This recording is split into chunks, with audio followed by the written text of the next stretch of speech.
बाबू, आप लोग का चैप्टर 5 होने वाला है और इस चैप्टर का नाम है कांग्रेस प्रणाली, चुनौतियां और उस पुनर्स्थापना।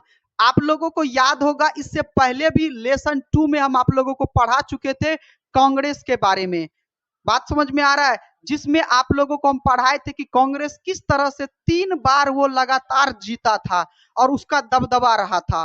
बात समझ में आ रहा है? यानी एक दल का महत्व और प्रभुत्व देखे थे हम लोग लेसन 2 में। तो फिर वही कांग्रेस क्या हुआ कि फिर वापस रिटर्न आया। तो आखिर बीच में आप लोगों को पता है कि बीच में क्या हुआ था कि चीन युद्ध हो गया था, पाकिस्तान युद्ध हो गया था, तो बीच में कांग्रेस का बहुत थू थू थू हुआ था। तो फिर से कांग्रेस क्या हुआ कि दबदबा अपनाना बनाना शुरू कर दिया। तो उसी चीजों को हम इस चैप्टर में आज कवर करेंगे, है ना? कांग्रेस प्रणाली और चुनौतियां और उसका फिर से पुनर्स्थापना हुआ।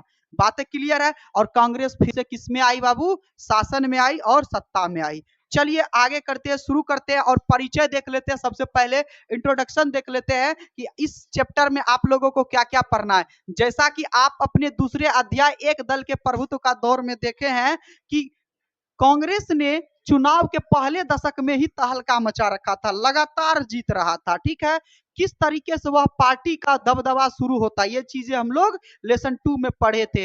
वह अपने विपक्षी गुटों को अपने में शामिल कर लेता था, यानी जो उसका विपक्ष करता था, विरोध करता था, उसको भी वह शामिल कर लेता था और अपने में मिला लेता था। यानी उसका इतना सारा दबदबा था। सोचिए, आजादी के तुरंत बाद। बात समझ में आ रहा है? और मिलजुल करके शासन चलाते हैं। लेकिन बाबू, यह दबदबा ज्यादा दिनों तक नहीं रहता है। पाकिस्तान युद्ध, चाइना युद्ध होता है, इसका दबदबा धीरे धीरे क्या होता है, मोरलिटी डाउन होने लगता है। बातें क्लियर है? चलिए समझना आगे। इस अध्याय में हम लोग पढ़ेंगे कि 1960 के दशक में इस प्रणाली को पहली बार क्या किया गया, चुनौती मिला। यानी 1960 तक तो कोई दिक्कत नहीं हो, क्योंकि आपको पता 1962 1971 में फिर क्या हुआ था, युद्ध हुआ था। तो इसको पहली बार क्या हुआ, चुनौतियां मिला, है ना? पहले की तुलना में कहीं ज्यादा ताकतवर हो गया था। ये विपक्ष जो है पहले की तुलना में कहीं क्या हो गया, ज्यादा ताकतवर हो गया। यानी विरोध करने वाला टीम क्या हो गया, ज्यादा ताकतवर हो गया। कांग्रेस को इस चुनौती का सामना करना पड़ा और कुछ कांग्रेस के अंदर भी चुनौतियां थी। यानी कांग्रेस के अंदर पार्टियां भी, अब मान के चलिए आप अगर 20 लोगों को चला रहे हो तो ऐसा जरूरी नहीं है कि 20 लोगों का मत एक ही हो। कोई अलग तरह से सोचता है, कोई अलग सोचता है, बोलता नहीं है, भले बेशक चीजें हो, लेकिन समझ रहे हैं ना कि वो टूटने का जो है कोशिश करते रहता है। तो उसके कांग्रेस के अंदर भी क्या था, समस्याएं था, जो उसको झेलना पड़ा। अब विपक्ष चल गए, वहां पर परेशान कर रहा था। तो यानी आपको 1960 के बाद जो है इस दशक में परेशानियां देखने को मिला था। चलिए आगे समझा जाए। साथ ही साथ नेहरू के बाद राजनीतिक उत्तराधिकार। अब देखो, नेहरू की मृत्यु हो जाती है बाबू, आपको पढ़ाएंगे। नेहरू के बाद उसका राजनीतिक उत्तराधिकार, कांग्रेस का विरोधाभास, यानी कांग्रेस का विरोध होना शुरू हो गया, थूथू शुरू हो गया। कांग्रेस की फूट व उसका पुनर्स्थापन, कांग्रेस का फूट कैसे हुआ, फिर उसका पुनर्स्थापना कैसे हुआ, इन सब चीजों को हम आज की क्लास में क्या करेंगे, डील करने वाले हैं। फिर 1971 का आपको पता ही है। फिर 1972 का जो युद्ध हुआ, उसके बाद जो चुनाव का जो है तथा कांग्रेस का प्रभुत्व की पुनः स्थापना हुआ। फिर से कांग्रेस अस्तित्व में आया और 1971 के चुनाव में कांग्रेस विजयी भी रहा और गरीबी हटाओ का नारा भी दिया था। बातें समझ में आ रहा? और इन्हीं राजनीति पर जो है हम लोग डिस्कस करने वाले हैं इस चैप्टर में। तो आई होप कि आप लोगों को क्या क्या पढ़ेंगे ये चीजें समझ में आई होगी। तो चलिए शुरू करते हैं चैप्टर को बिना किसी देरी का। तो नेहरू की मृत्यु के बाद राजनीतिक उत्तराधिकार की चुनौतियां। यानी अब नेहरू, चूंकि कांग्रेस का जो मुख्य लीडर था वो तो आपका नेहरू ही था, तो नेहरू जब मरता है तो खलबली मच जाता है कि अब किसको प्रधानमंत्री बनाया जाए। बात समझ में आ रहा है? किसको प्रधानमंत्री बनाया जाए, कौन बनेगा आखिर कांग्रेस का उत्तराधिकारी। तो ये सब चीजों पर चर्चा हो रहा था। तो आपको पता है कि नेहरू जी 1964 में क्या हो गया, उसका मृत्यु हो गया था। तो एक साल से नेहरू जी क्या चल रहे थे, बीमार चल रहे थे। और फिर अचानक 1964 के मई में क्या हो गया, उनका मृत्यु हो जाता है। 1964 में मृत्यु हो जाता है। याद रखिएगा, नेहरू जी की मृत्यु कब हुई थी, 1964 में। तो 1964 में नेहरू जी की क्या हो जाती है, मृत्यु हो जाती है। नेहरू के मृत्यु के बाद कई गंभीर सवाल पैदा हो गए। आखिर देश का विकास कैसे होगा। मतलब होता है कि एक दिग्गज नेता मरता है तो फिर सवाल बनता है कि अब कैसे होगा। जैसे मान के चलिए, अगर किसी के घर में, खुदा ना करे कि ऐसा हो, लेकिन अगर किसी के घर में किसी का बाप या फिर गार्जियन मर जाता है तो उस परिवार के लोग या बाहर के भी लोग सोचते हैं कि अब क्या होगा, परिवार कैसे चलेगा, घर कैसे चलेगा, घर का देखरेख कौन करेगा, ये चीज सोचा जाता है। तो उसी तरह से जब ये मतलब इसकी मृत्यु हो गई तो कई तरह के सवाल पैदा हो गया।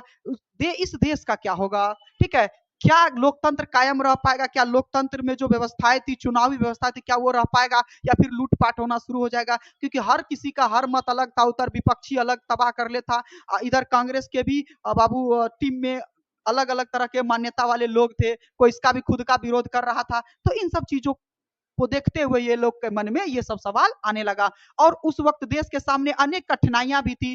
क्या नया चेहरा इसका हल निकाल पाएगा? अभी आपको तुरंत बताए थे, देखिए ना 1964 में मृत्यु हुआ, अभी तो चीन का युद्ध बाकी था, बांग्लादेश पुनर्स्थापन बाकी ये था। तो इतना सारा चुनौतियां था, उन लोग को लग रहा था कि क्या देश को आगे और तो और बाबू आपको पता ही था कि आजादी के तुरंत बाद स्थिति क्या थी, क्या विकास को सही रास्ते पर ले जा पाएगा? इन सब लोगों का सोचना शुरू हुआ था। किनके बाद?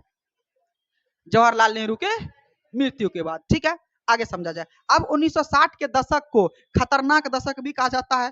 अब आपको पता ही कि क्यों खतरनाक हुआ। तुरंत हम लोग आजादी से मुक्त हुए ही नहीं थे, विकास कर ही रहे थे कि तुरंत क्या होने लगा, युद्ध हुआ, दो युद्ध हुआ, जिसमें हम लोगों को बहुत भारी भरकम हार भी मिला, कई तरह की चीजें नुकसान भी हुई हम लोगों को। यहाँ पर भी कहा जाता है क्योंकि यह चुनौती और भी कठिनाई थी, लेकिन इसके साथ गरीबी, गैर बराबरी, सांप्रदायिक और क्षेत्रीय विभाजन आदि के सवाल भी अनसुलझे थे। अब गरीबी थी, गरीबी था, बेरोजगारी की समस्या था, गैर बराबरी था, किसी को यहाँ पर बराबर का हक नहीं था। इन सब तरह की समस्याओं अभी सुलझा भी नहीं था कि बात समझ में आ रहा, और चीजें प्रॉब्लम आना शुरू हो गया। तो जैसे 1965 का पाकिस्तान और 1962 का चीन युद्ध का, ये सब चीजें क्या होने लगा, सर पर था। तो ये सब चीजें समस्या था ही, और इधर इतना सारा सवाल शुरू हो गया था। बातें क्लियर है? चलिए आगे समझते हैं। अब कहता है नेहरू के बाद लाल बहादुर शास्त्री जी का शासनकाल, यानी जब नेहरू मर गए 1964 ईस्वी में मई में, तो यह फैसला लिया गया कि लाल बहादुर शास्त्री को क्या किया जाए, अगला प्रधानमंत्री बनाया जाए। देखो बाबू, ये लाल बहादुर शास्त्री बहुत अच्छे नेता थे, बहुत शांत स्वभाव के थे, एक भी रुपया ये बेशक फालतू नहीं खर्चा किए थे बाबू। बात समझ में आ रहा है? तो इन्होंने बेशक वो एक ही 2 साल शासन किया, लेकिन 2 साल किया, हाँ 2 साल किया, लेकिन ये बहुत बेहतरीन तरीके से शासन किया। और 2 साल में इसको इतना बड़ा चुनौती मिल गया, सोचिए युद्ध उसी के शासनकाल में हो गया, तो इतना बड़ा समस्या हो गया। ठीक है, अब समझिएगा जरा ध्यान से। नेहरू के मृत्यु के बाद कांग्रेस पार्टी के अध्यक्ष के कामराज, कांग्रेस पार्टी का अध्यक्ष कौन था? के कामराज था, मुख्य अध्यक्ष था। उन्होंने अपने पार्टी के क्या क्या किया, पार्टी के नेताओं और सांसदों से सलाह लिया, आपस में बातचीत किया कि किसको प्रधानमंत्री बनाया जाए। तो सभी ने फैसला लिया कि लाल बहादुर शास्त्री को ही क्या किया जाए, देश का प्रधानमंत्री बनाया जाए। इससे पहले भी वह यूपी के क्या रह गए थे बाबू, मंत्रिमंडल का अध्यक्ष रह चुका था। कौन? लाल बहादुर शास्त्री। और तो और लाल बहादुर शास्त्री का स्वभाव शांत था, वो किसी से उलझे नहीं थे, किसी कोई उसके खिलाफ नहीं था। का इसी को बना दिया जाए, फिलहाल तो अभी यही सही मामलों में अभी हमको दिख रहा है, अच्छा है। ठीक है, क्योंकि एक बात बताइए, अगर 10 गो लोग, 10 गो दोस्त है, फैसला करेगा, किसी न किसी से झगड़ा होता है, तो जो शांत वाला व्यक्ति होता है उसको फायदा हो जाता है, यही इसी को दे दो, इससे झगड़ा किसी को नहीं है, इसी को दे दो। तो प्रधानमंत्री कौन बन गया बाबू?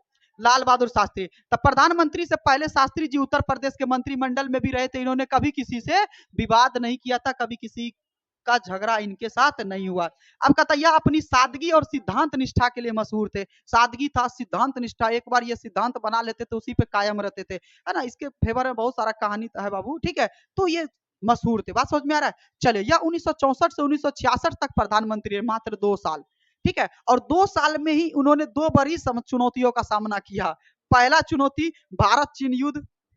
सोचिए ना, 1964 से 1966 में जो है प्रधानमंत्री रहा। ठीक है, और भारत चीन युद्ध से उत्पन्न कठिनाई, जो कठिनाई हुआ था उसको सामना करना पड़ा बेचारा को। ठीक है, और मानसून की असफलता से, यानी मानसून उस समय, मतलब उस समय मानसून का इतना समझिए असफलता हुआ कि खेती बाड़ी पूरा नष्ट हो गया बाबू, खेती बाड़ी पूरा बर्बाद हो गया, खाद्यान्न का क्या हो गया, कमी हो गया, है ना, और खाद्यान्न का संकट हो गया, और तो और लोग भूखों मरने लगे, गरीबी इतनी आ गई। इन सब समस्याओं से जूझ रहा था हमारा देश। और उस बीच में कौन थे बाबू? आपका लाल बहादुर शास्त्री जी थे। कौन? प्रधानमंत्री के पद पर। बातें क्लियर है? चलिए, तो आगे समझा जाए, आगे देखते हैं। अब चलिए लाल बहादुर शास्त्री के बारे में थोड़ा परिचय जान लेते हैं, इनके भी बारे में पूछा जाएगा। चलिए, लाल बहादुर शास्त्री है ना, जो कि कल आप लोग इनका भी नाम जानिएगा। लाल बहादुर शास्त्री जी अमर रहे, ये सब नारा लगाया जाता है। तो देश के लिए इन्होंने बहुत अच्छे काम किए। पहले के जो नेता थे वो हद तक देश के बारे में सोच रहे थे। बात समझ में आ रहा है? चलिए, अभी के नेता को एसी से निकलने का फुर्सत ही नहीं मिलता है। चलिए, तो जन्म कब हुआ था बाबू? 1904 से जन्म हुआ था 1904 में, और मृत्यु कब हुआ था? 1966 में हो गया था। चलिए आगे समझा जाए बाबू। यह भारत के दूसरे प्रधानमंत्री थे, क्योंकि पहला प्रधानमंत्री कौन? पंडित जवाहरलाल नेहरू। तो यह भारत के दूसरे प्रधानमंत्री थे, लाल बहादुर शास्त्री। 1930 से स्वतंत्रता आंदोलन में भी भागीदारी ली थी, यानी जब स्वतंत्रता आंदोलन चल रहा था तो ये उसमें भी भागीदारी ली थी। बात समझ में आ रहा है? और कांग्रेस पार्टी के अध्यक्ष भी थे। यह उत्तर प्रदेश में मंत्रिमंडल में भी रहे, और 1951 से 1956 तक देखिए केंद्रीय मंत्रिमंडल के मंत्री पद पर भी रहे थे। चलिए आगे देखा जाए। इन्होंने ही जय जवान और जय किसान का नारा दिया था। जय जवान और जय किसान का नारा इन्होंने ही दिया था, याद रखिएगा आप लोग, ठीक है। रेल दुर्घटना की नैतिक जिम्मेदारी। अब उस समय रेल दुर्घटना हुआ था, इन्होंने नैतिक जिम्मेदारी लिया और कहा कि हम अपने पद से इस्तीफा देते हैं, ये बहुत ही दुखद घटनाएं हैं, हम अपने पद से क्या कर देते हैं? इस्तीफा देते हैं। और आज का मंत्री कुर्सी नहीं छोड़ना चाहता है, चाहे दुनिया तबाह हो जाए। बात समझ में आ रहा है? तो सोचिए, अब देखो ये थोड़ी ना रेल दुर्घटना करवा दिया, लेकिन फिर भी ये अपने आप को जिम्मेदार माना, और नैतिकता को देखिए, नैतिक जिम्मेदारी माना कि नहीं हो सकता हमारी शासन व्यवस्था में कमी हो, इसलिए हम इस पद को त्याग देते हैं, हम नहीं है इस लायक। सोचिए, वैसा महान व्यक्ति होना चाहिए। आजकल का तो बात ही मत करो, भाई भाई का मर्डर कर देता है यहाँ पर पद के लिए। चलिए आगे बढ़ा जाए। चलिए बहुत अच्छा। अब समझते हैं शास्त्री के बाद इंदिरा गांधी का शासनकाल। अब देखिए शास्त्री जी 2 साल शासन किए, अब कौन आए? इंदिरा गांधी आई। अब देखिए शास्त्री जी की, अब आपको पता है कि 1966 में मृत्यु हो गई थी, बेचारा 64 में बना और 66 में इसकी क्या हो गई? मृत्यु हो गई। और इसके बाद फिर से राजनीतिक उत्तराधिकार का सवाल पैदा हो गया, फिर से वही कहानी हो गया। राजेंद्र प्रसाद, ये राजेंद्र प्रसाद बोल रहे हैं, लाल बहादुर शास्त्री जी बने ही थे कि फिर ये इसकी मृत्यु हो गई, और फिर से उत्तराधिकार का क्या होने लगा? कौन बनेगा उत्तराधिकार? अब कौन बनेगा प्रधानमंत्री? फिर से शुरू होने लगा। तो इस बार मोरारजी देसाई थे, जो कि देखिए बाबू, इस महाराष्ट्र बंबई जो अभी इलाका है बाबू, वो वहां के मुख्यमंत्री थे। तो मोरारजी देसाई सोचता था कि हम प्रधानमंत्री बने, वो भी कांग्रेस का नेता था।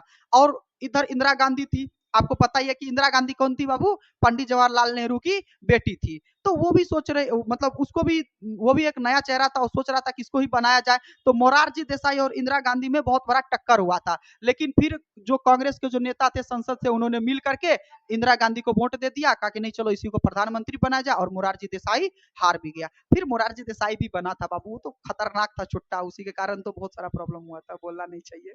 समझ में आ रहा है? चलिए आगे देखा जाए तो समझिएगा। तो इस बार मोरारजी देसाई और इंदिरा गांधी के बीच है ना कड़ा मुकाबला हुआ, यानी क्या हो गया? कड़ा मुकाबला हुआ। मोरारजी देसाई उस वक्त मुंबई प्रांत के मुख्यमंत्री थे, ठीक है, मुंबई प्रांत के मुख्यमंत्री थे। इंदिरा गांधी पहले कांग्रेस अध्यक्ष के पद पर रह चुकी थी। शास्त्री के मंत्रिमंडल में सूचना का भी प्रभार वही संभालती थी, सूचना का आदान प्रदान भी वही करती थी। तो कांग्रेस ने क्या किया? सोचा और गुप्त मतदान किया, यानी सीक्रेट मतदान किया, और वोट किसको दे दिया? इंदिरा गांधी को दिया। नहीं चलो हमको इंदिरा गांधी ही प्रधानमंत्री के रूप में चाहिए। तो इस तरह से कांग्रेस का जो है 2/3 बाबू वोट किसको दिया? इंदिरा गांधी को दिया, और उन्होंने जो है मोरारजी देसाई को क्या किया? हरा दिया गया, और इसको प्रधानमंत्री बनाया गया। तो इस तरह से इंदिरा गांधी फिर शासन व्यवस्था में आई। क्लियर है चीजें? चलिए आगे समझते हैं। अब कहता है कि प्रधानमंत्री बनने के 1 साल बाद इंदिरा गांधी को लोकसभा चुनाव में पार्टी की अगुवाई करनी पड़ी, और इसकी कठिनाइयों भी और भी बढ़ गई, क्योंकि देश की आर्थिक स्थिति और भी उस समय खराब हो गई थी। आपको पता है बांग्लादेशी वाला मामला आपको उसी के शासनकाल में हुआ था, गरीबी अलगे था, चाइना का युद्ध का परिणाम ऑलरेडी उधर वो जो है अक्साई छीन ले चुका था। इधर अरुणाचल प्रदेश का ये सब कहानी आप लोगों को समझा ही दिए थे पिछले चैप्टर में। तो इधर का समस्या सुलझा ही नहीं था कि फिर इधर का समस्या आना शुरू हो गया। तो इस तरह से जो है इसको खुद जो है अगुवाई करना पड़ा इसकी पार्टी का, और जो है देश की आर्थिक समस्या क्या हो गया? और भी खराब हो गया। और इधर मानसून की भी स्थिति खराब हो गई थी, सूखा से इतना मार हुआ बाबू कि खाद्यान्न का क्या हो गया? कमी हो गया, लोग भूखे मरने लगे। ऐसे ऐसे समस्याएं हमारे देश में आई। बातें क्लियर है? चलिए आगे समझा जाए। अब कहता है इंदिरा गांधी के बारे में थोड़ा परिचय देख लेते हैं बाबू, ठीक है। तो आप लोग देख ही सकते हैं फिगर में, यह 1966 से 1977, देखिए 1 साल पहले शासन की, 1966 से 1977 तक प्रधानमंत्री रहे, और फिर पुनः 1980 में बनी, और 1984 तक भारत की क्या रही? प्रधानमंत्री, यानी 2 बार प्रधानमंत्री बनी, ठीक है।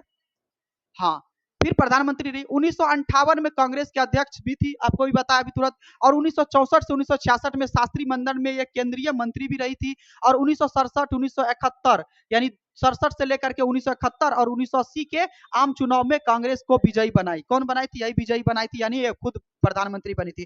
फिर 1971 के युद्ध में जीत का श्रेय इंदिरा गांधी को ही दिया जाता है बाबू। 1971 का युद्ध, बात समझ में आ रहा है? ये बांग्लादेशी वाला मामला। 31 अक्टूबर 1984 को इसी दिन जवाहरलाल नेहरू की बेटी इंदिरा गांधी को क्या कर दिया जाता है? हत्या करके मार दिया जाता है बाबू। याद रखिएगा 1984 में वो निधन हो गई थी। तो ये था बाबू इंदिरा गांधी का परिचय। तो आई होप कि आप लोगों को इतना सारा चीजें समझ में आया होगा। बात समझ में आ रहा है? तो चलिए नेक्स्ट क्लास। इंदिरा गांधी जी ने ही क्या की थी? गरीबी हटाओ का नारा दी थी और इन्होंने 14 बैंकों का राष्ट्रीयकरण की थी। ठीक है, क्या करी थी? राष्ट्रीयकरण करी थी। ठीक है, चलिए आगे समझते हैं। अगला टॉपिक है, कांग्रेस को चौथा आम चुनाव 1967 में झटका क्यों लगा? क्यों लगा बाबू? देखिए, जब चौथा आम चुनाव हुआ तो इससे पहले आपको पता है दो बड़े दिग्गज प्रधानमंत्री, एक लाल बहादुर शास्त्री और एक पंडित जवाहरलाल नेहरू की मृत्यु हो चुकी थी 1967 के चुनाव से पहले का। ठीक है, अब जो नई प्रधानमंत्री आई थी इंदिरा गांधी, उसका एक साल हुआ ही था कि लोगों में यह बातों का शोर होने लगा कि ये एक साल हुआ है, अब ये देश की अर्थव्यवस्था को कैसे संभालेगी? क्योंकि उस समय देश में जो आर्थिक संकट पैदा हुआ था बाबू, खाद्यान्न में इतनी बढ़ोतरी हो गई थी, यानी उसके कीमतों में इतना इजाफा हो गया था कि लोग जो खाने पीने की चीजें थे उनको भी अफोर्ड नहीं कर पाते थे। तो लोगों में क्या होने लगा? हाहाकार मच गया कि कैसे ये नई प्रधानमंत्री देश की अर्थव्यवस्था को ऊंचाई तक लेके जाएगी। और तो और यही मौका था, विपक्षी दल को मिल गया कि अब कांग्रेस को हटा देना है, और वही वैसा भी हुआ। चलिए आगे चीजों को समझते हैं। तो देश में चौथा चुनाव आने तक के कई बड़े बदलाव हुए, जिसमें कि दो प्रधानमंत्री का मृत्यु भी शामिल था, एक पंडित जवाहरलाल नेहरू का और दूसरा लाल बहादुर शास्त्री का। नए प्रधानमंत्री को सिर्फ एक ही साल हुआ था, इसलिए नए प्रधानमंत्री को कब अनुभव मान रहा था लोग। ठीक है, देश की आर्थिक स्थिति और भी खराब हो गई थी उस समय। साथ ही साथ देखिए, मानसून की असफलता इतना ज्यादा हो गया था, खाद्यान्न में इतनी कमी आ गई थी, लोग की जरूरत की चीजें, खाने पीने की चीजें का जो कीमत था आसमान छूने लगा था। पूरी तरफ हाहाकार मच गया, लोग क्या करने लगे? सड़कों पर आ गए, आंदोलन करने लगे, विरोध करने लगे। इसका फायदा कौन उठाया? विरोधी दल। कहा चलो आंदोलन में हम भी साथ हैं, भड़का दिया नेता सब। और नेतवा जब आ गया तो लोग का मनोबल बढ़ जाता है, तो भड़का दिया यहाँ पर, तो लोग क्या करने लगे? आंदोलन करने लगे। क्लियर है चीजें? आगे समझते हैं बाबू। ठीक है, आर्थिक स्थिति की विकटता के कारण कीमतों में तेजी से इजाफा हो गया। साथ ही साथ आवश्यक वस्तु की जो कीमत थी वो काफी बढ़ गई, खाद्यान्न में कमी हो गई, यानी खाने पीने की वस्तु में क्या हो गए? कमी हो गए। बढ़ती हुई बेरोजगारी, बेरोजगारी बढ़ गया, लोग सड़कों पर आ गए और देश की स्थिति काफी खराब हो गई। और इस स्थिति को लेकर के जनता ने क्या किया? विरोध कर दिया, हाहाकार मचा दिया और क्या करने लगे? आंदोलन करने लगे। क्या करने लगे? आंदोलन करने लगे। अब देश में अक्सर बंद और हड़ताल की जैसी स्थिति होने लगी। बातें समझ में आ रहा? समाजवादी और साम्यवादी पार्टी ने भी व्यापक समानता के लिए संघर्ष छेड़ दिया और सब लोग एकजुट होने लगे। तो अब हम लोग समझते हैं गैर कांग्रेसवाद, यानी कांग्रेसी को छोड़ करके जितने भी लोग जो कांग्रेस को हराना चाहते थे, वो एक क्या होने लगे? एकजुट होने लगे। समझते हैं गैर कांग्रेसवाद को। चलिए आगे समझते हैं गैर कांग्रेसवाद। तो विपक्षी दल जन विरोधी की अगुवाई कर रही थी, यानी जो कांग्रेस का विपक्षी दल था वो जनता की अगुवाई कर रहा था कि भैया ठीक है करो तुम लोग, हम पीछे में सपोर्ट दे रहे हैं, इस सरकार को उखाड़ फेंको, ये सरकार लोक अलोकतांत्रिक है, जनता के लिए काम नहीं कर रही है, उखाड़ फेंको इसको, हम सपोर्ट में है। कौन कर रहा था? विपक्षी दल का कर रहा था। बातें समझ में आ रहा है? अगला देखते हैं, वह सभी दल जिसकी विचारधारा बिल्कुल अलग थी वह सभी एकजुट हो गए, यानी सब दल जो कांग्रेस को नहीं चाहता था वो सभी धीरे धीरे क्या होने लगे? एकजुट होने लगे। ठीक है, उनको लगा कि इंदिरा गांधी की अनुभवहीनता और कांग्रेस की अंदरूनी उठापटक उन्हें सत्ता से, मतलब कांग्रेस की जो सत्ता है उन्हें हटाने का क्या दे देगी? अवसर दे देगी। यानी कांग्रेस के जो सरकार थी उसके बीच भी जो लोग थे उनके भी बीच आपसी तालमेल नहीं था, आपस में नहीं बनता था, मतभेद होने लगा। और साथ ही साथ तो विपक्षी दल था ही, विरोधी दल था ही, और वो सब लोग क्या आने लगे? एकजुट होने लगे। और उनको लगा कि इंदिरा गांधी 21 साल की हुआ, ये प्रधानमंत्री बनल, कम अनुभव है, इसको क्या करेंगे? हटा देंगे इस बार। और वैसा भी हुआ। ठीक है, क्योंकि देखो हुआ क्या एक्चुअल में कि जनता बेरोजगारी बढ़ गई थी, खाद्यान्न की जो है वो काफी कमी होने लगी थी, महंगाई चरम सीमा पर पहुंच गई थी, लोग विरोध पे आ गए और साथ ही साथ विपक्षी दल उसको भड़का दिया था। तो जनता ने ठान लिया कि अब कांग्रेस को क्या करना है, हटाना है। तो इसीलिए 1967 में कांग्रेस को बहुत बड़ा झटका लगा था। ये क्वेश्चन पूछेगा तो आप लोग लिख दीजिएगा। समाजवादी नेता, अब देखिए एक नेता था राम मनोहर लोहिया, इन्होंने क्या कहता है जरा समझिएगा। इस रणनीति को गैर कांग्रेसीवाद का नाम दिया, यानी जो जितने भी जो गैर कांग्रेसवाद थे, जो कांग्रेस का समर्थन नहीं करते थे, वो लोग एकजुट होना शुरू किया और धीरे धीरे एकजुट होकर के कांग्रेस के खिलाफ षड्यंत्र करना शुरू किया, राजनीति करना शुरू किया। इसी को राम मनोहर लोहिया ने क्या कहा, गैर कांग्रेसवाद का नारा दिया। और तो और उन्होंने कहा कि जो कांग्रेस है वो अलोकतांत्रिक तरीके से शासन कर रही है, जनता के भलाई के लिए कोई कार्य नहीं कर रही है। ठीक है, बात समझ में, ये गरीब लोगों के लिए हितों को खिलाफ है, इसलिए गैर कांग्रेसी को एक साथ आना जरूरी है। और इन्होंने इतना कहा कि जितने भी गैर कांग्रेसी है उनको सबको एक साथ वापस आना जरूरी है। किसको हराने के लिए, कांग्रेस को हराने के लिए। अब राम मनोहर लोहिया जो थे मैन काइंड एवं जन के संस्थापक के संपादक भी थे, याद रखिएगा, इन्होंने ही नेहरू के खिलाफ जो है मोर्चा शुरू किया था। क्लियर है चीजें, आगे समझते हैं बाबू, ध्यान से समझिएगा। अब आया बात चौथा आम चुनाव। लोगों में तो विरोध था ही, लोग आक्रोशित था ही कांग्रेस से, और साथ ही साथ विरोधी दल का नेता भी भड़का दिया था। तो परिणाम तो आप लोग को पता ही है क्या होने वाला है। तो 1967 के फरवरी माह में चौथे आम चुनाव हुआ, फरवरी माह में चौथा आम चुनाव हुआ, और पहली बार नेहरू जी के बिना जो है कांग्रेस मतदाताओं का सामना कर रही थी। बातें क्लियर है। अब आगे समझते हैं, लोकसभा और राज्यसभा का चुनाव हुआ, लेकिन इस बार चुनाव का परिणाम चौंका देने वाला था। इस बार चुनाव का परिणाम कैसा था, चौंका देने वाला था। जो कांग्रेस जीतती आ रही थी 3 बार से लगातार, वो भी बहुमत के साथ इस बार उसे हार का मुंह देखना पड़ता है। चलिए आगे समझते हैं। केंद्र और राज्य दोनों जगह से कांग्रेस को धक्का लगा। इस चुनाव की परिणामों को राजनीतिक भूकंप की संज्ञा दी गई है, यानी कांग्रेस जो थे केंद्र और राज्य दोनों जगह से उसको हार मिली, और इसे राजनीतिक भूचाल कहा गया, भूकंप कहा गया। बातें समझ में आ रहा है, आगे समझते हैं। कांग्रेस को लोकसभा में बहुमत तो मिला, लेकिन प्राप्त मतों का जो सीटों की संख्या थी वो काफी कम थी, कम थी तो सरकार नहीं बनेगा। ठीक है, साथ ही साथ देखो, अब इससे पहले ऐसा कभी नहीं हुआ था। अब कहता है कि तमिलनाडु से कामराज, महाराष्ट्र से एस के पाटिल, याद रखिएगा, पश्चिम बंगाल से अतुल्य घोष, और बिहार से के बी सहाय जैसे दिग्गज नेता कांग्रेस के टीम से जो थे वो हार गए थे। ठीक है, आगे समझा जाए बाबू। अब कहता कांग्रेस को 9 राज्यों में सत्ता से हाथ धोना पड़ा। अब देखिए 17 राज्यों में बहुमत नहीं मिला, थोड़ा थोड़ा वोट मिला और बहुमत वहां पर नहीं मिला, और 2 राज्य में दल बदल होने के कारण यहाँ भी सत्ता से हाथ धोना पड़ा। यानी 2 लोग जो है इसके दल से दूसरे दल में चले गए, विरोधी दल में चले गए, क्योंकि वो जीत रहा था, चलो भैया उधरे बोरा बिस्तर बांध के चलते हैं। तभी तो दल बदल कानून आया। ठीक है, उसको भी समझेंगे। तो दल बदल लिए और कांग्रेस को बुरी तरीका से हार का सामना करना पड़ा। अब देखिए पंजाब, हरियाणा, उत्तर प्रदेश, बिहार, पश्चिम बंगाल, उड़ीसा, मद्रास, है ना, ये सब, केरल में जो है कांग्रेस का सरकार नहीं बन पाया। क्लियर है चीजें, आगे देखते हैं। अब मद्रास प्रांत जो कि तमिलनाडु अभी का हिस्सा है, वहां गैर कांग्रेसी सरकार बनी, यानी वहां कांग्रेस की सरकार समाप्त हो गई। मद्रास प्रांत में एक क्षेत्रीय पार्टी दरबीर मुनेत्र, कौन था जी, दरबीर मुनेत्र कसगम, पूर्ण बहुमत के साथ सत्ता पाने में कामयाब रही। क्या करी, पूर्ण जो है बहुमत के साथ सत्ता पाने में कामयाब रहा। दरबीर मुनेत्र कसगम, देखिए याद रखिएगा, शॉर्ट फॉर्म डीएम के, दरवीर मुनेत्र कसगम हिंदी विरोधी आंदोलन का नेतृत्व कर रहे थे। यानी वो जो कहां पर कर रहे थे बाबू, याद रखिएगा, मद्रास में, जो कि तमिलनाडु प्रांत है, वहां पर बोलने वाले अलगी भाषा, जो कि हिंदी नहीं बोलते थे। ठीक है, तमिलनाडु में तमिल भाषाएं बोली जाती है। ठीक है, तो वहां पर तमिल बोलने वाले लोग थे। अब केंद्र सरकार हिंदी थोप दिया था कि नहीं, हिंदी राजभाषा है, राष्ट्रीय भाषा है। तो इन्होंने आंदोलन कर दिया कि भैया हम लोग तमिल बोलते, हम लोग हिंदी क्यों सीखे, हिंदी क्यों राजभाषा हम करें।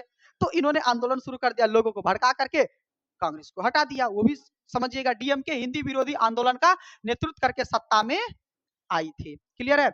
अब यहाँ के छात्र हिंदी राज्य भाषा का विरोध कर रहे थे, यानी यहाँ के जो छात्र थे, तमिलनाडु के छात्र थे, वो हिंदी राज्य भाषा का विरोध कर रहे थे। उनका कहना यह था कि हम लोग भाई तमिल बोलने वाले हैं, तो हिंदी क्यों बोले, हिंदी क्यों लिखे। तो इन सब चीजों को उन्होंने बहिष्कार करके विरोध कर दिया, और डीएमके उसी की सहायता लेकर के सत्ता में आए थे। ठीक है, आगे समझा जाए। अब 1967 के चुनाव में किसी पार्टी को बहुमत नहीं मिला, यानी सब छितर बितर हो गया, यानी किसी एक पार्टी को बहुमत नहीं मिला। थोड़ा इसको मिला, थोड़ा इसको मिला, थोड़ा इसको मिला, थोड़ा इसको मिला, तो थोड़ा थोड़ा में तो सरकार बनेगा नहीं। तो अब क्या किया जाए भैया, अब इन्होंने जो विरोधी दल था, उन्होंने तो पहले डॉक्टर मनोहर लोहिया आपको बताई थी, राम मनोहर लोहिया कहा कि जितने भी कांग्रेसवाद है, गैर कांग्रेसवाद है, आ जाइए इधर, और सब जाकर के बहुमत से सरकार बना लिया। बात समझ में आ रहा है? कौन बना लिया? सरकार बना लिया, है ना। अनेक गैर कांग्रेसी पार्टियों ने क्या किया, मिलकर एक संयुक्त विधायक दल बनाया, यानी गैर कांग्रेसी पार्टी जो था उन्होंने मिलकर एक विधायक दल बनाया और कांग्रेसी सरकार को संयुक्त विधायक दल की सरकार कहा गया। यानी गैर कांग्रेसी सरकार जो अब एक विधायक दल बनाया था उसे क्या कहा गया? गैर कांग्रेसी जो है विधायक दल की सरकार कहा गया। ठीक है, हेलो, क्लास में है, ठीक है, क्लियर है चीजें? आगे समझते हैं। 1967 के आम चुनाव के बाद कांग्रेस को छोड़ने वाली विधायक के कारण 3 राज्य हरियाणा, मध्य प्रदेश और उत्तर प्रदेश फिर चल गया। यानी चुनाव हुआ तो उसका जो विधायक था काम तोड़े, हम आपके पार्टी में नहीं रहेंगे, हम अपना समर्थन अब गैर कांग्रेस पार्टी को देंगे, छोड़ के चल गया। तो 3 स्टेट और चल गया, हरियाणा, मध्य प्रदेश और उत्तर प्रदेश में कांग्रेस को सत्ता से हाथ धोना पड़ा। और तो और गैर कांग्रेसी सरकार बने गए। इसी कांग्रेस मतलब इसी कारण का एक जुमला भी प्रसिद्ध हो गया, आया राम और गया राम। मतलब यहाँ कांग्रेस के जो नेता थे वो नेता क्या करते थे, मतलब देखा कि हार मिल गया तो दूसरे में चल गया, और फिर इधर जीतने वाला था तो इधर आ जाता था। ठीक है, तो इसी में एक जुमला प्रसिद्ध हो गया, आया राम और गया राम। तो चलिए इन जुमलों को समझते हैं, आया राम और गया राम का कहानी समझते हैं। ठीक है, अब देखिए विधायकों द्वारा तुरंत किसी एक पार्टी को छोड़कर दूसरी या फिर तीसरी पार्टी में चले जाना, ठीक है, क्या होता है? चले जाना की घटना से आया राम और गया राम जुमला मशहूर हो गया। यानी जो विधायक था वो एक पार्टी से दूसरे पार्टी में चल जाता था फायदा के लिए, फिर उस पार्टी से इस पार्टी में आ जाता था, तो इसी से एक जुमला प्रसिद्ध हो गया, आया राम गया राम। ठीक है, 1967 के आम चुनाव के बाद हरियाणा का एक विधायक जिसका नाम था गयालाल, कौन था? गयालाल था, उसने तो हद ही पार कर दिया। ठीक है, कांग्रेस का ही एक पार्टी था और उन्होंने विधायक था जिसका नाम था बाबू गयालाल। देखिएगा उन्होंने क्या किया था, सबसे पहले वह कांग्रेस से यूनाइटेड फ्रंट में गए। किस में गए? यूनाइटेड फ्रंट में गए और फिर कांग्रेस में लौटे। मतलब मन नहीं लगा यूनाइटेड फ्रंट में, फिर कांग्रेस में आ गए। फिर देखो 9 घंटा हुआ भी नहीं, इन्होंने क्या किया, पहले तो यूनाइटेड फ्रंट में गए और फिर कांग्रेस में चला गया, और 9 घंटा हुआ नहीं फिर यूनाइटेड फ्रंट में चला गया। तो बात समझ में आ रहा है? इसी को देखते हुए कांग्रेस का एक नेता जिसका नाम राव वीरेंद्र था, उन्होंने कहा लो आया राम और फिर गया राम, प्रेस के सामने जाकर के बोलता है, और तब से वो जुमला क्या हो गया? प्रसिद्ध हो गया। तो ये था आया राम और गया राम की कहानी। चलिए आगे समझते हैं बाबू, इन सब चीजों में कुछ नहीं रखा है, समझते हैं अब गठबंधन। देखिए क्या होता है, देखिए गठबंधन में क्या होता है कि जब सरकार बनाने के लिए कई पार्टियों का सहारा लेना पड़ता है, कई पार्टी आपस में मिल करके सरकार का निर्माण करते हैं, उसे ही गठबंधन की सरकार कहा जाता है। ठीक है, जैसे इस बार देखिए आप लोगों का चुनाव में हुआ, बहुमत से सरकार नहीं बना, गठबंधन से बना है। ठीक है, तो जब एक पार्टी को बहुमत नहीं मिलती है तब वह सरकार नहीं बना पाता है। क्या करता है? सरकार नहीं बना पाता है। तब ऐसी स्थिति में 2 या 3 से अधिक पार्टी मिल करके क्या करते हैं? सरकार बनाते हैं। इसी स्थिति को क्या कहते हैं? गठबंधन कहते हैं। क्लियर है चीजें? इसी को क्या कहते हैं? गठबंधन कहते हैं। अब दल बदल क्या होता है बाबू? अब दल बदल में क्या होता है कि कोई पार्टी होता है, क्या होता है, कोई प्रतिनिधि उस पार्टी का चुनाव चिन्ह लेकर के जीत जाता है, जीतने के बाद दूसरे दल में चल जाता है, तो दल बदल। ठीक है, इसी को कहते हैं दल बदल। ठीक है, अब दल बदल कानून भी आया बाबू इसी चीज को रोकने के लिए। चलिए आगे समझा जाए। अब सिंडिकेट के बारे में समझते हैं बाबू, सिंडिकेट क्या होता है।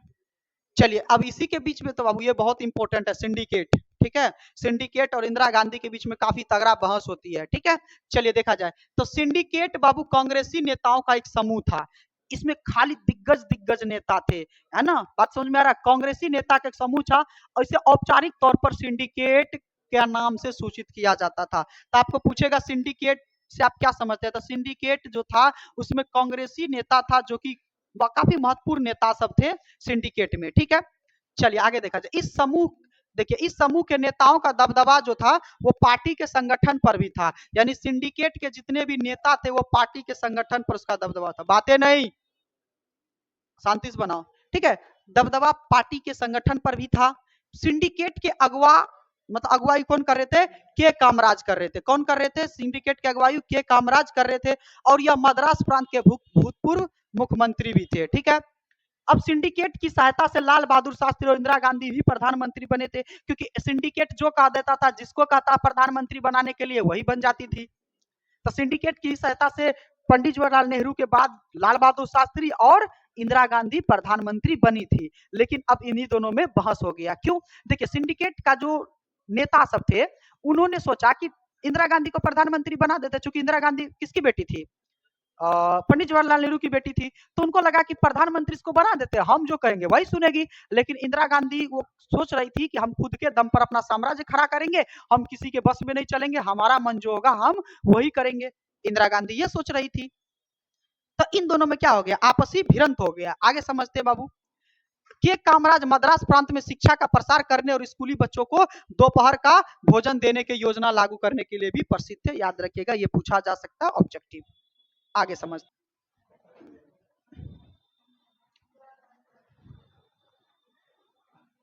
ठीक है, आगे देखते हैं। इंदिरा गांधी और सिंडिकेट के बारे में अब समझते हैं। इंदिरा गांधी और सिंडिकेट, अब इन दोनों में देखिएगा भिड़ंत हो जाता है। यानी सिंडिकेट का मेंबर कह रहा था इंदिरा गांधी को कि मेरा बात माने, इंदिरा गांधी खुद के दम पर साम्राज्य हासिल करना चाहती थी। तो इंदिरा गांधी को असली चुनौती विपक्षी से नहीं बल्कि उसके खुद के दल से मिलता है, ठीक है, अपने पार्टी के भीतर मौजूद जो सिंडिकेट से मिली। क्योंकि सिंडिकेट को लग रहा था कि हमने इंदिरा गांधी को क्या किया है, प्रधानमंत्री बनाया है, तो वो हमारे बातों पर चलेगी। लेकिन इंदिरा गांधी क्या कर रही थी, सरकार और पार्टी के भीतर खुद का मुकाम बनाने के बारे में सोच रही थी। तो इस तरह से इंदिरा गांधी को चुनौतियों का सामना करना पड़ता है। सिंडिकेट से अलग हो गया, तब सिंडिकेट से अलग हो गया बाबू, तो इंदिरा गांधी का जीत पाना काफी मुश्किल था। लेकिन फिर भी उन्होंने संघर्ष करके बाबू गरीबी हटाओ जैसे नाराओं को ले करके लोगों के बीच गई और खुद के दम पर साम्राज्य खड़ा की और कांग्रेस का पुनर्स्थापना की। इन सब चीजों को समझेंगे अभी आगे, ठीक है। तो सिंडिकेट के प्रभाव से आजाद होकर उन्होंने अपना मुकाम बनाना शुरू किया। यानी इंदिरा गांधी को अब सिंडिकेट की वो बात मानती नहीं थी, तो सिंडिकेट का ठीक है तुम प्रधानमंत्री से हट जाओ, प्रधानमंत्री से भी हटा दिया उसको इंदिरा गांधी को। बात समझ में आ रहा है, क्योंकि पावर किसके पास था, सिंडिकेट के पास था। तो इनको क्या चीज का सामना करना पड़ा, कौन सी समस्याओं का सामना करना पड़ा, तो सिंडिकेट से हटकर खुद का मुकाम बनाना। और दूसरी बात तो 1967 का जो आम चुनाव में जो सोचा था उसे हासिल कराना। यानी 1967 में जो उन्होंने सोचा था कि पूर्ण बहुमत से हमारी सरकार आए, उसको हासिल करना। कौन सोच रही थी, कांग्रेस सोच रही थी, ये इंदिरा गांधी सोची थी, ठीक है। अगला देखते हैं, अब राष्ट्रपति पद का चुनाव। अब जरा देखिएगा, राष्ट्रपति पद के भी चुनाव में इंदिरा गांधी खेला कर देती है। यहाँ पर 1900 है ना 69 का राष्ट्रपति पद का चुनाव होता है, जिसमें सिंडिकेट अपना अलग जो है नेता को रखता है और राष्ट्रपति अपना अलग नेता को रख देती है, ठीक है। अब तत्कालीन राष्ट्रपति डॉक्टर जाकिर हुसैन की मृत्यु के बाद, अब उस समय डॉक्टर जाकिर हुसैन जो थे उसकी राष्ट्रपति की मृत्यु हो गई थी, तो उस है ना बाद उसे उस वर्ष राष्ट्रपति पद खाली हो गया। यानी वो जो वर्ष था वो वर्ष का क्या हो गया, राष्ट्रपति पद का पद जो है वो खाली हो गया। तो अब राष्ट्रपति पद पर कौन बैठेगा, तो इसका निर्णय सिंडिकेट वाला ले रहा था कि चलो राष्ट्रपति इसको बना दिया जाए, चलो कम से कम प्रधानमंत्री बात नहीं मानती है तो राष्ट्रपति तो बात मानेगा। लेकिन उल्टा होता है। इसलिए इंदिरा गांधी और सिंडिकेट के बीच गुटबाजी इस वक्त खुलकर सामने आ गई, यानी गुटबाजी होने लगी। कहा था कि तुम मेरे गुट में आ जाओ, हम इसको बना देते हैं। कहा इंदिरा गांधी का नहीं, हम इसको नहीं बनने देंगे। बात क्लियर है। सिंडिकेट ने तत्कालीन लोकसभा अध्यक्ष और संजीव रेड्डी को कांग्रेस की तरफ से उम्मीदवार के रूप में राष्ट्रपति पद के लिए खड़ा कर दिया। अब सिंडिकेट जो थे किसने खड़ा किया था, याद रखिएगा, एन संजीव रेड्डी। क्या, एन संजीव रेड्डी को कांग्रेस की तरफ से खड़ा किया। किसको किया, एन संजीव रेड्डी को कांग्रेस की तरफ से खड़ा किया। जबकि इंदिरा गांधी बिल्कुल यह नहीं चाहती थी, उसको तो बनता ही नहीं था एन संजीव रेड्डी से, 36 का आंकड़ा था उनको। तो उन्होंने जो है संजीव रेड्डी जो था वो इंदिरा गांधी से बनती नहीं था, तो उन्होंने उससे बिल्कुल भी वो प्रधानमंत्री ये राष्ट्रपति के रूप में नहीं देखना चाहती थी। तो उन्होंने क्या किया, इंदिरा गांधी ने तत्कालीन उपराष्ट्रपति जो थी, जो वीवी गिरी थी, उसको एक स्वतंत्र उम्मीदवार के रूप में तैयार किया। स्वतंत्र उम्मीदवार रहिए, आपका कोई पार्टी का समर्थन नहीं है, हम आपका समर्थन नहीं करें लेकिन अंदर से देंगे, बाहर नहीं आएंगे लेकिन हम अंदर से समर्थन देंगे, स्वतंत्र पार्टी हो जाइए आप, यानी हम राष्ट्रपति के लिए तैयार हैं। तो कौन, बीबी गिरी को उन्होंने खड़ा किया, ठीक है। आगे समझते हैं। इंदिरा गांधी ने 14 अग्रणी बैंकों, देखिए 14 को जो है बैंकों का राष्ट्रीयकरण भी किया और भूतपूर्व राजा महाराजाओं के को प्राप्त विशेष अधिकार यानी प्रीवी पर्स को भी समाप्त करने जैसी नीतियों को भी घोषणा की। यानी इस जो चुनाव हुआ, ये जो राष्ट्रपति का चुनाव हो रहा था, तो इन्होंने 14 बैंकों का राष्ट्रीयकरण कर दिया। साथ ही साथ जो है इन्होंने प्रीवी पर्स को भी समाप्त करने की घोषणा कर दी थी कि हम प्रीवी पर्स को क्या कर देंगे, समाप्त कर देंगे। देखिए प्रीवी पर्स क्या होता है आगे पढ़ाएंगे, चलिए प्रीवी पर्स के भी बारे में पहले थोड़ा समझ लेते हैं बाबू। प्रीवी पर्स क्या होता है, ये राजा महाराजाओं को दिया गया एक विशेष अधिकार था प्रीवी पर्स, ठीक है, ठीक है, समझा जाए प्रीवी पर्स के बारे में। अब देखिए, जब हमारा भारत देश आजाद हुआ था तो उस समय कई सारे राजा महाराजाओं का शासन थे। क्योंकि अंग्रेज उस समय जाते जाते क्या कह दिए थे कि जिसको भी अपना स्वतंत्र राष्ट्र बनाना है बना सकता है, भारत में मिलना मिल सकता है, पाकिस्तान जाना जा सकता है। तो ये लोग कहा कि नहीं, हम ना भारत में मिलेंगे ना पाकिस्तान जाएंगे, हम अपना स्वतंत्र राष्ट्र बनाएंगे। अब भाई महाराष्ट्र है बीच में, हैदराबाद है, तुम कहाँ से स्वतंत्र राष्ट्र बना लोगे, हम लोग उस पार कैसे जाएंगे। तो दिक्कत होने लगा। तो सरदार वल्लभ भाई पटेल किस तरह से जो है राष्ट्रों को मिलाना शुरू किया। तो अब एक बात बताइए, आपसे कोई मिलेगा तो ऐसे मिल जाएगा, फायदा दो। इन्होंने क्या किया, प्रिवी पर्स नाम दिया। प्रिवी पर्स में क्या था कि ठीक है, आप हमें मिलिए, आपका जितना भी संपत्ति है, जितना भी राज है, उसके हिसाब से आपको सुविधा दिया जाएगा, राष्ट्र भत्ता दिया जाएगा, लाभ दिया जाएगा, आरक्षण दिया जाएगा, जो भी कहना है कह लो। तो प्रिवी पर्स वही था, इन्हीं को समझ लीजिएगा थोड़ा सा। अब कहता है कि प्रिवी पर्स समझिएगा, देसी रियासत जो थे, देसी रियासत का विलय भारतीय संघ में होने से पहले सरकार कह दिया था कि रियासतों के तत्कालीन शासक परिवार को निश्चित मात्रा में क्या दिया जाएगा, निजी संपदा रखने की अधिकार होगा, और सरकार की तरफ से कुछ विशेष भत्ते लाभ छूट भी ये भी मिलेगा। यानी प्रीवी पर्स में सरकार ने ये कहा था भारत में मिलने से पहले कि ठीक है, मान के चलिए हम इस एरिया का राजा है, तो हम अपना तो राजपाट भारत में मिला रहे हैं, तो हमारा राजपाट गया, शासन गया, तो सरकार, तो इससे हमको क्या फायदा। तो सरकार कहा कि ठीक है, आप राजा है ना, तो आपका जो निजी संपत्ति है आप रखिए अपने नाम से, थोड़ा राजपाट शासन चलाइए, और राज को क्या करिए, भारत में मिला लीजिए, इसके लिए आपको विशेष लाभ छूट भत्ता सब मिलेगा, टेंशन नहीं लीजिए। तो उसी का नाम है प्रीवी पर्स। क्लियर है चीजें। अब ये दोनों चीजों को आधार मानकर तय की जाएगी कि जिस राज्य का विलय किया जाना है उसका विस्तार, राजस्व और क्षमता कितनी है, इस व्यवस्था को प्रीवी पर्स कहा गया। यानी प्रीवी पर्स में ये भी देखा गया, अब कोई राज्य छोटा होता था तो उसको उस तरह से भत्ता और छूट कम दे दिया जाता था, जिसका बड़ा होता था, जिससे राजस्व ज्यादा प्राप्त होता था, उसको ज्यादा छूट लाभ भत्ता ये सब दिया जाता था। तो यही है बाबू प्रीवी पर्स। लेकिन 1971 में अंत में इंदिरा गांधी ने प्रीवी पर्स को क्या कर दिया था, समाप्त कर दिया था। तो चलिए, प्रीवी पर्स का कहानी आई होप कि आप लोगों को समझ में आया होगा। तो चलते हैं हम लोग अपना टॉपिक पर। प्रीवी पर्स के बारे में आपको अभी तुरंत बता ही दिए, चलिए आगे देखा जाए, समझते हैं यहाँ थे। अब देखिए, एक था बाबू एस, है ना, निजलिंगप्पा। ठीक है, कौन थे, एस निजलिंगप्पा। तत्कालीन कांग्रेस अध्यक्ष ने विहिप जारी किया। क्या जारी किया, विहिप जारी किया कि सभी कांग्रेसी सांसद और विधायक पार्टी के आधिकारिक उम्मीदवार संजीव रेड्डी को वोट डाले। यानी इन्होंने विहप जारी किया, एक लेटर जारी किया कि जितने भी कांग्रेस के नेता है वो एन संजीव रेड्डी को वोट डालना है। किसको, एन संजीव रेड्डी को वोट डालना है। जब इंदिरा गांधी की मतलब जो ये खड़ा की थी, कौन थी, बीबी गिरी थी। तो अब दिक्कत हो गया। अब प्रधानमंत्री इंदिरा गांधी ने अंदर ही अंदर बीबी गिरी का समर्थन किया कि ठीक है भैया, हम आपके समर्थन हैं, आप खड़े होइए, लेकिन आप स्वतंत्र पार्टी से खड़े होइए, हम आपके सामने नहीं आएंगे, लेकिन पीछे से आपके सपोर्ट में हैं। और ऊपर ही ऊपर जो है, ऊपर बोला कि कांग्रेस के सांसद और विधायक को बोला कि आप लोग स्वतंत्र, आपको जिसको वोट डालना है डाल सकते हैं। ठीक है, बात क्लियर है।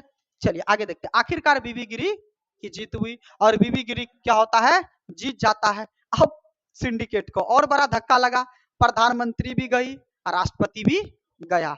अब सिंडिकेट वाला मीटिंग बुलाता है और प्रधानमंत्री को निकाल देता है। ठीक है, तो चलिए आगे समझा जाए। अब देखिए परिणाम क्या हुआ। अब राष्ट्रपति का चुनाव हुआ, परिणाम क्या हुआ 1969 का। तो ये जो थे बाबू एन संजीव रेड्डी जो थे, कांग्रेस पार्टी का बहुत मुख्य आधिकारिक अध्यक्ष था। ये जो सिंडिकेट थे उसका भी मुख्य अधिकारी अध्यक्ष था। इसकी हार से कांग्रेस पार्टी का टूटना तय हो गया था। यानी ये हार गया तो अब का नहीं, अब कांग्रेस पार्टी को तोड़ देंगे। ठीक है, हम जितवे नहीं किए, लोग हमारा बातें नहीं माना, अब कांग्रेस पार्टी को क्या हो गया, तोड़ना वो उचित समझा। कांग्रेस अध्यक्ष ने प्रधानमंत्री को अपना पार्टी से निष्कासित कर दिया, कहा तुम जाओ, हम दूसरा प्रधानमंत्री चुन लेंगे। उन्होंने अपना पार्टी से प्रधानमंत्री को निष्कासित कर दिया। इंदिरा गांधी निष्कासित होने के बाद, है ना, वो कहा कि उसकी पार्टी ही असली कांग्रेस है। उन्होंने कहा क्या कि उसकी ही पार्टी असली कांग्रेस पार्टी है, और तभी ही कांग्रेस दो भागों में बट गई। एक कांग्रेस, याद रखिएगा, कांग्रेस ओ, और कांग्रेस बाबू क्या हो गया, आर। कांग्रेस आर किधर गया जी, कांग्रेस ओ और कांग्रेस आर। तो कांग्रेस आर जो था वो किसका पार्टी था बाबू, इंदिरा गांधी की पार्टी थी। कांग्रेस आर जो थे वो किसका, इंदिरा गांधी का पार्टी था, याद रखिएगा, इंदिरा गांधी का पार्टी था कांग्रेस आर। और कांग्रेस ओ किसका पार्टी था, सिंडिकेट का पार्टी था। तो कांग्रेस दो भागों में टूट गया, एक कांग्रेस आर और कांग्रेस ओ। कांग्रेस ओ जो थे वो सिंडिकेट का पार्टी था, और कांग्रेस आर इंदिरा गांधी की पार्टी थी। क्लियर है चीजें, आगे समझते हैं। अब कांग्रेस ओ और कांग्रेस आर के बारे में बोलेंगे, तो देख लीजिएगा यहाँ पर आर का फुल फॉर्म दिया गया है, ओ का फुल फॉर्म आप लोग खुद पढ़ लेते हैं, हमको तो आता नहीं है, आप लोग देख लीजिएगा, ठीक है। क्लियर है चीजें, आगे देखा जाए। इन दोनों दलों को पुरानी कांग्रेस और नई कांग्रेस कहा जाने लगा। यानी ये जो दल थे इनको क्या कहा जाने लगा, पुरानी कांग्रेस और नई कांग्रेस कहा जाने लगा था। पुरानी कांग्रेस कौन, ओ वाला, और नई कांग्रेस कौन, आर वाला, ठीक है। चलिए, इंदिरा गांधी ने पार्टी की टूट को विचारधाराओं की लड़ाई के रूप में पेश किया। यानी इन्होंने जो पार्टी टूटा था, बाहर में क्या मुंह दिखाते, हमको निकाल दिया, तो कहा नहीं ये विचारधारा की लड़ाई है, उसका विचार गलत है, उसको हम गलत साबित करेंगे, फिर हम लोग क्या हो जाएंगे, एक हो जाएंगे। इन्होंने ऐसा बाहर बोला। चलिए आगे देखा जाए, चीजों को समझा जाए। अब 1971 का चुनाव और कांग्रेस का पुनर्स्थापना। अब 1971 का चुनाव आया। अब इंदिरा गांधी अपना पार्टी लेकर के जनता के बीच गई, खूब सेवा उवा की, गरीबी हटाओ जैसे नारा दी इन्होंने, है ना, लोगों के बीच गई, लोगों के दुखों को, अनुभव को समझी। क्योंकि इससे पहले हम लोग देखे कि कांग्रेस सत्ता में थी तो विरोधी जो टीम था वो लोगों का समर्थन पाया, और अंत में देखो कांग्रेस हारा। तो वही क्या कि इंदिरा गांधी लोगों के बीच गई और लोगों का समर्थन पाया। समझे ना है।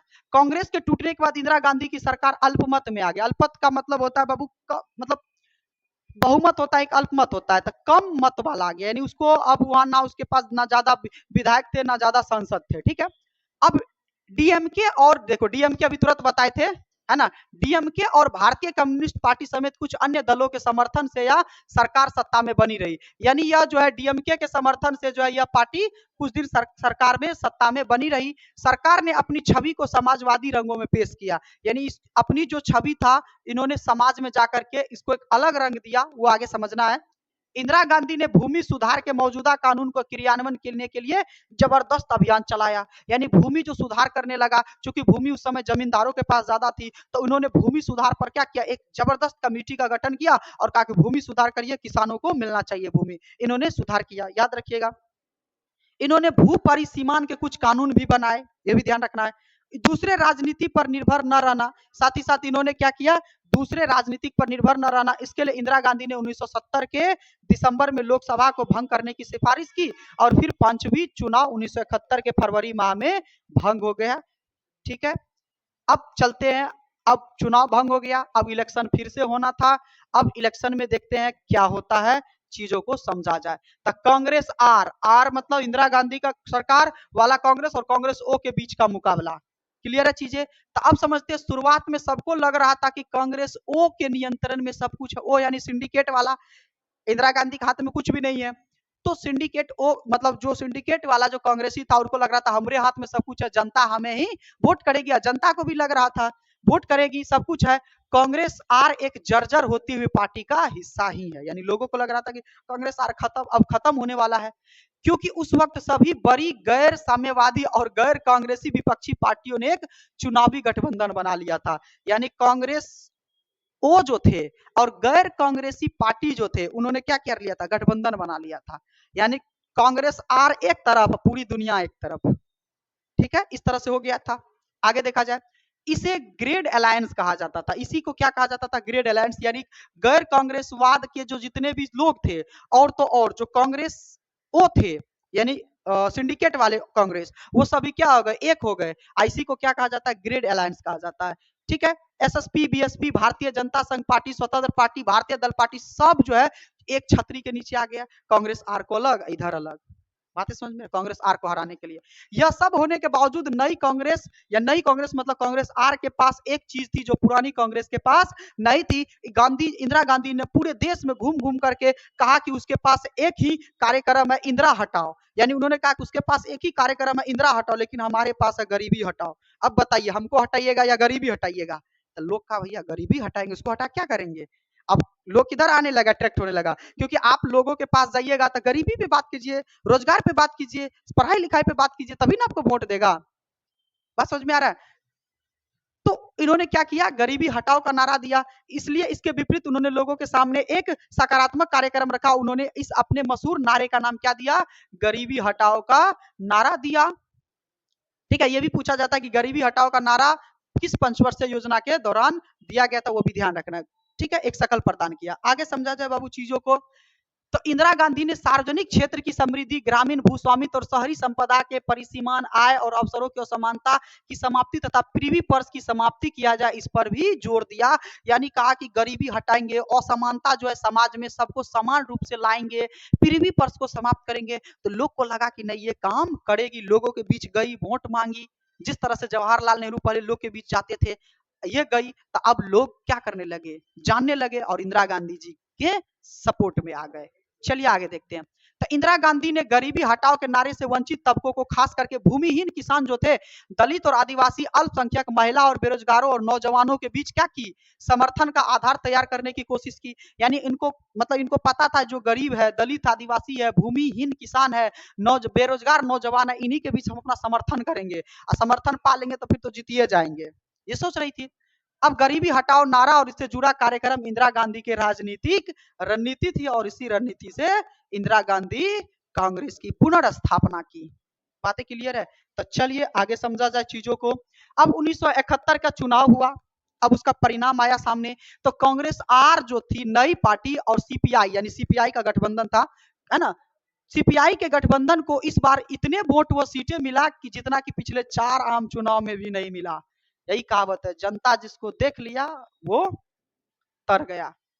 पिछले बार हारने का कारण तो जनता ही थी, जनता के पास गई ही नहीं थी, सिंडिकेट के मदद से प्रधानमंत्री बनी थी। अब विरोधी टीम जो है लोगों का जन आंदोलन को भड़का दिया था, जिस कारण कांग्रेस को हार मिली थी। तो पिछले 4 आम चुनाव में भी इतना वोट नहीं मिला। इस गठबंधन को लोकसभा में 375 सीटें मिली और इसमें कुल 48.4 सीटें जो है वोट को हासिल किया।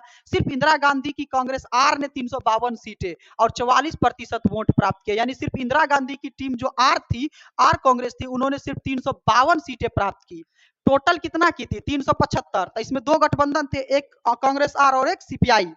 2 टीम थे, एक कांग्रेस आर और एक सीपीआई थे। तो टोटल मिला 375, लेकिन टोटल में से सिर्फ कांग्रेस आर को ही 352 मिला। तो सीपीआई को कितना मिला देख लीजिए, बात समझ में आ रहा है? तो बहुत कम मिला। तो कांग्रेस आर ही क्या हो गए, बहुमत से जो है यहाँ पर जीत गई। वहीं पर कांग्रेस आर को जितने वोट मिले तो उसका 1/4 वोट ही कांग्रेस ओ को मिला। कांग्रेस ओ को कितना मिला? 1/4। कितना मिला? 1/4। यानी इसको 100 वोट मिला तो उसको 1/4 25 को वोट मिला होगा। बताइए कितना कम मिला। कांग्रेस ओ को सिर्फ 16 सीटें ही मिली। कांग्रेस ओ को सिर्फ 16 सीटें मिली और कांग्रेस अल्पमत में आ गए। कांग्रेस ओ जो थे वो हार का सामना उनको करना पड़ा। तो अब चलिए समझते हैं 1971 के चुनाव के परिणाम के बाद की स्थिति। अब इंदिरा गांधी की सरकार बन गई, फिर बहुमत में आ गई और फिर वो सत्ता में आ गई। बात समझ में आ रहा है? चुनाव के तुरंत बाद पूर्वी पाकिस्तान, बांग्लादेश में एक बड़ा राजनीतिक और सैन्य संकट खड़ा हुआ। आपको पता है थे 1971 की घटना, किस तरह से बांग्लादेश जो है वहां पर आजाद हुआ था। तो सैन्य संकट खड़ा हुआ और भारत पाकिस्तान युद्ध हुआ, जिसमें भारत की जीत हुई और बांग्लादेश भी बना। अब इनके बांग्लादेश के बनने के बाद पूरा इंदिरा गांधी का लोकप्रियता बढ़ गया। इंदिरा गांधी ये कर दी, बांग्लादेश में भी अपना वर्चस्व बना ली वो।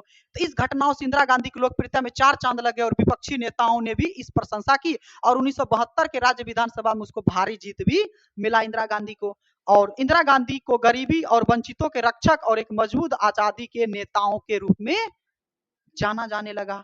और तो और साथ ही साथ कांग्रेस लोकसभा के चुनाव में भी, राज्य स्तर के चुनाव में भी उन्होंने जीत हासिल की। तो हम लोग देखें कि किस तरह से एक सरकार जो 3 बार लगातार जीतते आ रही थी, अचानक उसको चौथा आम चुनाव में झटका लगता है और चौथा आम चुनाव में झटका लगने के बाद भी फिर वो 5वां आम चुनाव में फिर से उस गिरी हुई स्थिति को ऊपर करती है, लोगों के बीच जाकर के, लोगों की बातों को कर करके। ठीक है, तो ये था बाबू आपका कांग्रेस का जो दबदबा था वो खत्म होता है, फिर से कांग्रेस का पुनर्स्थापना होता है। यही था कांग्रेस की शासन प्रणाली। ठीक है, आगे समझते हैं। 2 लगातार जीतों के साथ पार्टी का दबदबा फिर से कायम हो गया। अब लगभग सभी राज्यों में कांग्रेस की सत्ता प्राप्त थी, सब राज्यों में कांग्रेस का सरकार बन गया। 4 साल के अंदर ही इंदिरा गांधी ने अपने सामने और पार्टी के सामने खड़ी चुनौतियों को क्या कर दिया, धूल चटा दिया। उसके सामने जो चुनौतियां थी, जो सिंडिकेट को हराना था और तो और जो विपक्षी दल को हराना था, सबको धूल चटा दिया। जितने भी समस्याएं थी सत्ता में आने के बाद सबको क्या कर दी, समाप्त कर दी। चुनाव को जीतने के बाद इस पार्टी की लोकप्रियता बिल्कुल पहले जैसी हो गई। यानी शुरुआत में जितना लोग इस पार्टी को चाहते थे, फिर से इस पार्टी को वे लोग उतना ही चाहने लगे। तो हम लोग इस चैप्टर में देखें कि किस तरह से इंदिरा गांधी खोई हुई अपनी जो सत्ता थी उसको फिर से प्राप्त की। गरीबी हटाओ जैसे नाराओं को देकर के 14 बैंकों का राष्ट्रीयकरण करके प्रीवी पर्स को हटा करके लोगों में असमानता हटाने की बात करके गरीबी हटाने की बात करके फिर से हम लोग देखें कि कांग्रेस जो है फिर से अपना पुनर्स्थापना की। तो चलिए आप लोगों को ये प्रीवी पर्स के बारे में समझा ही दिए हैं, ठीक है। तो इसी के साथ आपका ये चैप्टर क्या हो गया, कांग्रेस प्रणाली जो कि कांग्रेस का पुनर्स्थापन से संबंधित था, ये चैप्टर समाप्त होता है। आई होप कि इतने सारे बात आप लोगों को समझ में आई होगी। क्लियर है चीजें? चलिए रहने दीजिए।